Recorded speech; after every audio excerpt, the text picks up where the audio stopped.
Overwhelming grief nearly crushed Ellie. Just as the pain left her barely able to breathe, she suddenly heard the sound of a door opening.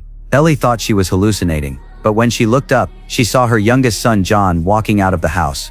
She had no time to think, and rushed forward to hold the child tightly. Only after her emotions eased slightly did Ellie notice the bloodstains on the ground. Trembling, she walked into the house. When she saw what lay before her, Ellie covered her mouth in shock, nearly collapsing on the spot. She clutched John tightly, forcing herself to calm down. After her emotions finally steadied, Ellie quietly asked John what had happened. But when John told her the whole story, Ellie was frozen in place. Ellie was a beautiful widow. She lived on the edge of the forest with her 3 children. One day the children went up the mountain to play, while Ellie, who stayed home, encountered an uninvited guest. The man was a hunter from the mountains. He had long coveted the woman living alone, but Ellie wanted nothing to do with him.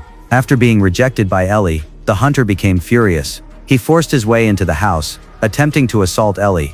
Facing the brutal man, Ellie angrily hurled a harsh statement. Unless all her children were dead, she would never marry again in her life. Those words seemed to stun the hunter. After a brief silence, he turned and left. Once he was gone, Ellie immediately locked the door, but she did not know that the hunter had taken those words to heart. That night, the 3 children returned home. Ellie warned them that she would go to town the next day, and that they must never open the door to strangers. But Ellie did not know that this conversation had been overheard by the hunter outside the wall. The next morning, Ellie left home carrying a suitcase. At first, the children followed her instructions and locked the door. But soon a familiar whistling sound came from outside.